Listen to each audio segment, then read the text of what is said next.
है, मेरा कहीं सुनवाई नहीं सर। हाँ। मतलब कहीं सुनवाई नहीं है। हाँ। योगी जी कहते हैं ना कि लड़कियों गरीब लोग को छेड़ेगा जो ये वो, क्या मतलब कुछ नहीं हो रही, कोई सुनवाई नहीं। मैं जिसके साथ जा रही हूँ वही सब मुझे पैसे से लेके शरीर से हमें बस वही बात करने पे लगे हैं। जान से मारने की धमकी या मायके के प्रधान हो गए, ससुराल के हो गए।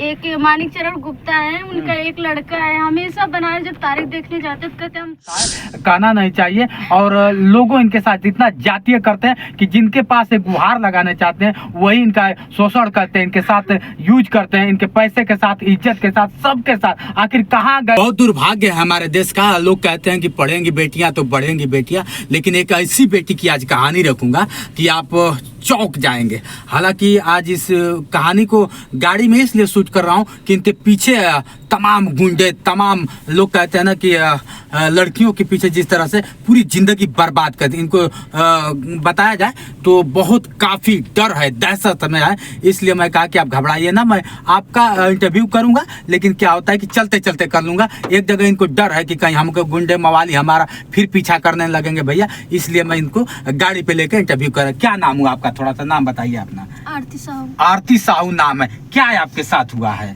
मेरे साथ बहुत कुछ हुआ, सन 2021 से होते चला आ रहा है, मेरा कहीं सुनवाई नहीं सर। हाँ। मतलब कहीं सुनवाई नहीं है। हाँ। योगी जी कहते हैं ना कि लड़कियों गरीब लोग को छेड़ेगा जो ये वो, क्या मतलब कुछ नहीं हो रही, कोई सुनवाई नहीं। मैं जिसके साथ जा रही हूँ वही सब मुझे पैसे से लेके शरीर से हमें बस वही नोचना चोतना मतलब बर्बाद करने पे लगे हैं। जान से मारने की धमकी या मायके के प्रधान हो गए, ससुराल के हो गए। एक मानिक चरण गुप्ता है, उनका एक लड़का है, हमेशा बनाए जब तारीख देखने जाते तो कहते हम तुम जहाँ मेरे चाचा गए हुए हैं तुमको भेज के छोड़ेंगे।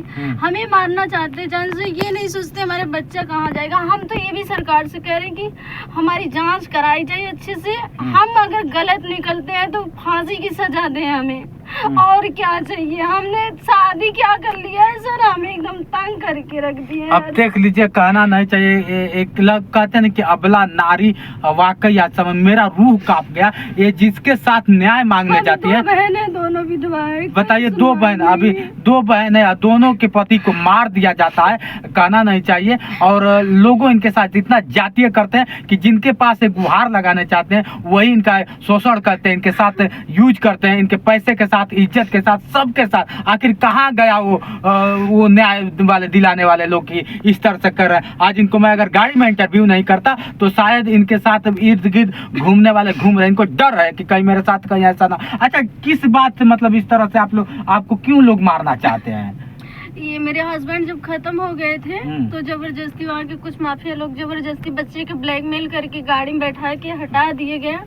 हमें गाड़ी में बैठा कर रजिस्ट्री कराते हैं तो मतलब ना मेरा ना पैसा दे रहे हैं ना मेरा घर वापस दे रहे हैं। मतलब चेक दिए। कितने दिनों का मामला है? ये सन 2021 का लास्ट महीना। मतलब 2 बरिस में अब तक कहीं न्याय नहीं मिला आपको? बहुत जगह गए, गोरखपुर गए, लखनऊ गए, पुलिस न्यायालय गए, बहुत दूर दूर तक गए, कोई सुनवाई नहीं कहीं। अब देख लीजिए भैया, अब इनको अब तक न्याय नहीं मिल पाया। आखिर क्या होगा? आप तो कह देते हैं। इस वीडियो को ज़्यादा से ज़्यादा शेयर करिए ताकि इस बहन को न्याय मिले। अगर इस बहन को न्याय नहीं मिलेगा ना तो हमें पत्रकार कहने में, हमें न्याय कहने में, हमें पुलिस प्रशासन कहने में और हमें अपने आप में राजा कहने में शर्म सी आ रही है। ये घटना है जौनपुर की है और बनारस में शादी करते हैं और बनारस में शादी करने के उपरांत इनके पति को मार दिया जाता है और इनका जमीन भी हड़पा जाता है। जमीन हड़पने के बाद ये किसी तरह अपना जीवन बचाने के लिए दूसरा भी शादी करते हैं, वो भी सफल नहीं होता है। इनके बहन के साथ भी वही होता है जो इनके साथ होता है। आखिर अब तक न्याय नहीं मिला। न्याय जब जाती है आप कागज लेके किसी के पास तो क्या बोलते हैं लोग? कहते हैं तुम फर्जी हो। हम कहते हैं ठीक है फर्जी है, कैसे फर्जी हैं? हमारी जांच करवाइए ना, कैसे हम फर्जी हैं? हम उसको जानना चाहते हैं हम फर्जी कैसे।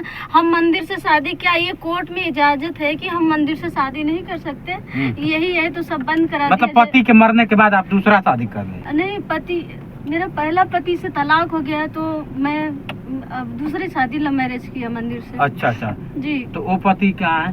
वो पति है, उससे मेरा 2.5 महीना मेरा बाबू मेरे पेट में था, तभी से मेरा उसका नहीं पटा। मतलब सब खत्म हो गया उसके साथ? उससे मेरा कोई मतलब तो नहीं। पहले वाले का मतलब प्रताड़ित करते हैं लोग? नहीं, पहले पति के नहीं, ये दूसरे जो बनारस के हैं जो खत्म हो गए हैं, वहीं से मेरा मैटर शुरू हुआ है। अच्छा, आप देखिए इनका न्याय कैसे मिलेगा, आप लोग बताइए। जिस तरह से आप चाहती क्या, अगर बात करिए लास्ट में चाहती क्या हम तो है? यही चाह रहे हैं हमें चैन से जीने दें, क्योंकि मेरी बहन विधवा, हम विधवा हैं, उसके 3 बच्चे, एक मेरे 4 बच्चे की, हम 4 बच्चे की जिम्मेदारी कहाँ से कोई कमाए धमाए नहीं, हमें चैन से जीने नहीं दे रहे हैं। हम मकान भी रजिस्ट्री कर दिए, ब्लैकमेल किए, पैसा भी नहीं दिए, वो भी चैन से जीने नहीं दे रहे हैं। चेक का केस चल रहा है, चेक का पैसा मांगते, जान से मारने के दम की, करे पैसा दे देंगे, हम तुमको दुनिया में रहने नहीं देंगे। अब देख लीजिए, इनको दुनिया में नहीं रहने दिया जाएगा। यहाँ से मुड़ा लीजिए। आप देख रहे हैं, इनको जिस तरह से अगर बात कर लिया जाए, क्या इनको हक नहीं है दुनिया में जीने का? इनका यही कसूर है कि एक पति से डिस्टर्ब हो जाती है तो दूसरा शादी कर लेती है, दूसरे वाले को भी मार दिया जाता है। कसूर तो यही है ना इनका, और इनका हक नहीं मिला। इनका अब एक बच्चा भी है, और बच्चा 7 वर्ष 8 वर्ष का हो गया है। आखिर कौन कहलाएगा उसका बाप? कौन देगा उसका इंसाफ? वो भी तो चीखता होगा, चिल्लाता होगा कि मेरी माँ को इंसाफ कब मिलेगा। लोग कहते हैं कि ऐसे ही नारियों से पूरा जीवन बनाए, पूरा देश बनाए, पूरा धरती बनाए, लेकिन आज भी नारियां तड़प रही हैं साहब। ये उत्तर प्रदेश का जौनपुर है, और जौनपुर बनारस में इस तरह से घटना घटती है। क्या योगी साहब, क्या मोदी साहब आपको पता नहीं चलता है? अब इनको मिलिए। अच्छा, योगी बाबा के पास भी आप गई थी? हाँ, तो क्या हुआ वहाँ पे, क्या हुआ? साहब आए थे तो ऐसे पेपर लेते हुए चले गए। हाँ, बोले ठीक है बेटा, हो जाएगा। प्लीज मत रोइए, मत रोइए, मत। आप देख रहे हैं बेचारी रो रही है ना, तो कलेजा छलनी सा हो जा रहा है। बताइए, ये भी किसी की बहन है भैया, क्या बताया जाए। जिनके पास गई, ये लोग उनके साथ जातिया किया। बताइए कितनी दुर्भाग्य है। जो इनका इंसाफ दिलाने के बहाने इनके शरीर के साथ शोषण करते हैं, इनका पैसा भी ले लेते हैं, लेकिन इंसाफ भी नहीं। अरे डूब मरो यार तुम लोग, इनका इंसाफ भी नहीं दिलाते हो और इनके साथ ऐसा करते हो। कितना दुर्भाग्य है। अगर बात कर लीजिए, बनारस में कितने दिनों से केस में जा रही हैं आप? 21 से जा रहे हैं। 2021 से 2024 आ गया, अब तक न्याय नहीं मिला। आप चाहती क्या है? अभी तक 3-4 वकील चेंज कर चुके हैं, पैसा लेते गए, चेंज करते गए, मतलब कि नहीं, वकील भी बदल जाते हैं, बिक जाते हैं पैसे पे। चलिए भैया, इस वीडियो को ज़्यादा से ज़्यादा शेयर करिएगा। ज़्यादा नहीं कुछ कहूँगा, लेकिन क्या इस बहन को, इस बेटी को न्याय नहीं मिलना चाहिए? कैसे हैं न्यायदाता, कैसे हैं जो बैठे हुए हैं, सर मानी चाहिए उनके भी बहन बेटी। इसका पैसा लेकर इनके साथ शोषण करके आपको क्या मिलेगा? अरे कम से कम न्याय तो दिला देते। बताती हैं, अभी डर किससे किससे है आपको? हमें इस टाइम डर पिंटू शुक्ला से, जो मायके के पंडित जी हैं, और बनारस में एक हरिंदर पांडे हैं, और एक मानीचरण गुप्ता। ये लोग क्या कहते हैं? वहाँ जाते हैं कि 1-2 बार मिले, मेरे जेठ जी आए, कह रहे हैं कि बस बेटा तुम्हारी काल निष्का गए, इंतजार करो, अपने काल का इंतजार करो। यही कहते हैं, तुम अपने काल का इंतजार करो। आखिर क्यों आपको मारना चाहते हैं? ये मानना इसलिए चाहते हैं कि वो घर मकान जो है कि लड़ रहे हैं, बस वो मेरे पक्ष में हो, वो मेरा हो बस। अच्छा, वो लोग अब आपका घर मकान लेना चाहते हैं जी, यही ना?